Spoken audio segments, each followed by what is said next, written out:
Custo de vida, emprego e desemprego, cesta básica, tarifas públicas, salário mínimo. Agora, na Brasil Atual, a análise do DIEESE. E nós vamos conversar agora com o diretor técnico do DIEESE, Fausto Augusto Júnior. Bom dia, Fausto. Bom dia, Glauco. Bom dia a todos. Fausto, o plano de governo do agora presidente eleito Lula tem ali entre suas medidas na área econômica o reajuste da tabela do imposto de renda e também a ampliação da faixa de isenção do IR para quem ganha até R$5.000. Hoje essa isenção vale até para R$ 1.903,98. Como é que você vê a possibilidade dessa medida ser implementada e como ela pode impactar não só as pessoas que acabam sendo alvo dessa iniciativa, mas a economia como um todo, Fausto?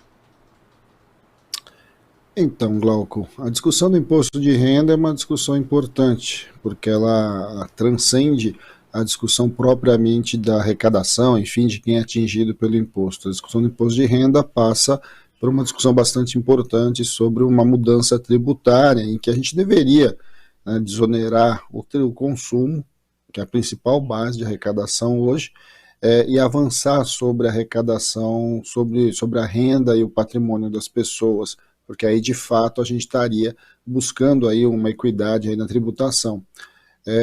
Pensar na mudança da tabela de imposto de renda é bastante significativo, porque nós temos que lembrar que desde 2016 a tabela de imposto de renda não é corrigida, ou seja, se o salário das pessoas foram corrigidos e a tabela não, ela ou no mínimo ou aumentou o que ela pagava de imposto de renda ou ela passou a pagar o imposto de renda. Então não é algo trivial, é algo que atinge muita gente. Para você ter uma ideia, nós estamos falando aí que muito provavelmente essa base de isenção de R$5.000 deva atingir algo em torno aí de 25 milhões de pessoas, quando hoje atinge em torno de 8 milhões de pessoas. É muita gente, e que de alguma forma vai ser beneficiada, porque nós estamos falando num país de uma renda média assalariada ainda bastante baixa, o que significa que uma parte significativa dos assalariados ficariam isentos do imposto de renda. Por outro lado, para você equacionar o que isso vai significar do ponto de vista de perda de arrecadação, você vai ter que buscar arrecadação em outras fontes.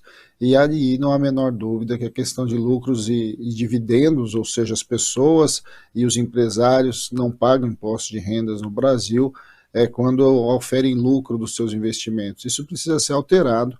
É uma prática que começa lá no governo Fernando Henrique, mas que de alguma forma vem ajudando na concentração de renda do nosso país. Sob a ideia de que a pessoa jurídica já pagou o imposto de renda, logo o dono da empresa, a pessoa física, não deveria pagar, de certo modo orientou essa questão até agora. O que, na verdade, a gente sabe que isso não é bem realidade, uma vez que lucros e dividendos, de certo modo, é o salário, é a remuneração do empresário. Então, quando a gente vai para esse segmento, ali é um caminho para a gente conseguir viabilizar a mudança da tabela de imposto de renda. A outra questão, que é uma questão bastante importante, que vai precisar ser discutida com a sociedade, é que você também precisa aumentar as faixas de imposto de renda ou aumentar as alíquotas sobre aqueles que ganham mais.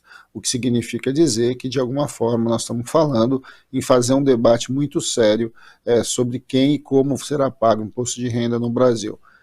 Por outro lado, temos que analisar quando a lógica tributária, se mexer somente na tabela de imposto de renda é o caminho, ou a gente deveria fazer um bom debate sobre a desoneração, principalmente sobre o consumo, que atinge principalmente os mais pobres, porque nós estamos falando aí de consumo, nós estamos falando de cesta básica, nós estamos falando de alimentos básicos, nós estamos falando de bens semiduráveis, bens duráveis, ou seja, o Brasil precisa rever a sua base tributária e aí um bom debate sobre imposto de renda passa necessariamente por uma porta e uma possibilidade da gente fazer esse debate. E é justamente essa pergunta que eu ia fazer, Fausto, porque como você cita a questão da tributação de lucros e dividendos, algo que já esteve, por exemplo, em debate na proposta ou no arremedo de proposta de reforma tributária que foi apresentada pelo ministro Paulo Guedes, é necessário também a gente atentar para outros pontos da nossa estrutura tributária, que você já mencionou aqui, que é bastante regressiva, acaba atingindo muito mais os mais pobres do que os mais ricos. Esse é o momento do Brasil finalmente sentar e falar a respeito de reforma tributária real, Fausto? Não há a menor dúvida, Glauco. Acho que esse é um momento importante. O debate da reforma tributária é um debate que já está maduro. Nós temos duas propostas andando dentro do Congresso Nacional, e a gente tem hoje alguns consensos bastante importantes do ponto de vista que é fundamental. Primeiro, que é fundamental a gente mudar a nossa lógica tributária. Segundo, que a gente precisa trabalhar uma tributação que vá saindo do consumo em direção à renda e patrimônio, e ao mesmo tempo uma tributação que incida sobre os mais ricos e vá desonerando, vá sendo reduzida entre os mais pobres e classe média. Esse talvez seja o nosso grande desafio, o que não é muito simples também, porque a estrutura tributária brasileira, ela também é uma estrutura tributária que ela trabalha o Pacto Federativo, ou seja, União, Estados e municípios estão dentro dessa discussão. Como é que você vai mexer, por exemplo, na questão dos tributos sobre o consumo, quando o maior tributo sobre o consumo é um tributo estadual, que é o caso do ICMS. A gente viu recentemente, o nosso debate aqui muitas vezes, o que significou a redução do ICMS sobre combustíveis e energia elétrica, né, e qual o impacto que ele ocasiona nas receitas estaduais e aí, inevitavelmente, em áreas fundamentais como saúde e educação. O debate sobre reforma tributária é o debate de duas pontas, né? Ele não pode ser feito só do ponto de vista da arrecadação e da retirada de impostos sobre as pessoas e sobre a sociedade. Ele também precisa ser feito enquanto um debate de que Estado a gente quer, e aí esse Estado depende de financiamento.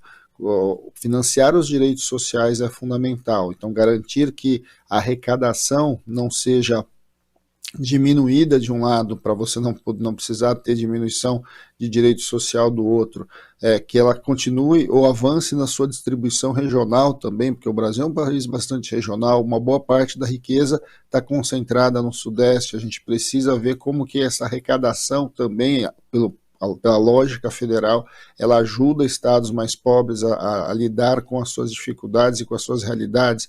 A gente precisa avançar do ponto de vista setorial. Alguns setores pagam muito pouco imposto, como, por exemplo, o setor agroexportador. O setor agroexportador, por conta dessa discussão de que a exportação é o objetivo da grande produção agrícola, ela não paga efetivamente imposto, e aí você não tem lucro e dividendo. Na outra ponta, o empresário do setor agroexportador também paga muito pouco imposto. Então, quando a gente vai olhando, nós estamos falando também de discussões bastante significativas que envolvem muitos conjuntos. A própria discussão sobre reindustrialização do país passa, afinal de contas, se nós vamos manter as desonerações que a gente tem hoje em determinados setores, incentivos que a gente tem em determinados setores, ou a gente vai acabar com tudo isso e vai fazer uma outra discussão de política industrial que parta sobre outros pressupostos que não o benefício fiscal. Tudo isso envolve uma boa discussão sobre reforma tributária.